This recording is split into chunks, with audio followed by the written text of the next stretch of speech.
NTV time, जनता की बात जनता के साथ।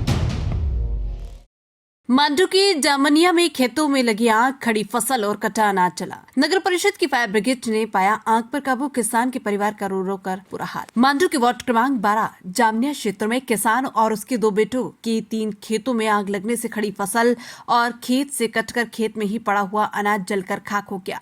घटना बुधवार की है, जब किसान धरना मुकेश और मोहन सिंह के खेत में अज्ञात कारण से आग लग गई। आज धीरे धीरे विकराल रूप धारण कर रही थी। इसी बीच नगर परिषद की फायर ब्रिगेड ने मौके पर पहुंचकर आग को बुझाया, जब तक जलने से बड़ा नुकसान हो चुका था। मिली जानकारी के मुताबिक लगभग 10 बीघा क्षेत्र में गेहूं और चने की फसल को नुकसान हुआ है। उसका बड़ा हिस्सा जलकर खाक हो गया। आग लगने की घटना के बाद आसपास के ग्रामीणों ने पहुंचकर फायर ब्रिगेड को सूचना दी और अपने स्तर से आग बुझाने के प्रयास किए। आग लगने की सूचना के बाद थाना प्रभारी राम सिंह राठौड़ भी पुलिस बल के साथ घटनास्थल पर पहुंची और स्थिति को काबू करने के लिए अपनी ओर से प्रयास किए। दरअसल क्षेत्र आदिवासी बहुल है और इन दिनों गेहूं और चने की फसल तैयार है और उन्हें काटने के लिए किसान लगे हुए हैं। इसी बीच ये हादसा होने से परिवार का बुरा हाल है। किसान का कहना है कि पूरा परिवार फसल कट कर बेचने का इंतजार कर रहा था, ताकि जो कर्जा है वो खेती किसानी का जो सामान हमने उधार खरीदा है उसका रुपया चुका दे। खरीफ और रबी की फसलों पर ही हमारा जीवन यापन होता है। हमें कुछ भी समझ नहीं आ रहा कैसे हुआ, अब आगे क्या होगा, इसको लेकर पूरा परिवार चिंता में है। खेत में बने 2 मकान भी जलकर हुए स्वाहा। वहीं खेत में किसानों के कच्चे मकान भी बने हुए थे। आग लगने से 2 कच्चे मकान भी जलकर स्वाहा हो गए। इनमें सामान का भी नुकसान हुआ है।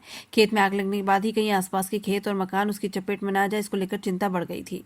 वार्ड वासियों की सूझबूझ और समझ पर आग पर काबू पा लेने से स्थिति नियंत्रण में आ गई। मांडू से राहुल सेन की रिपोर्ट।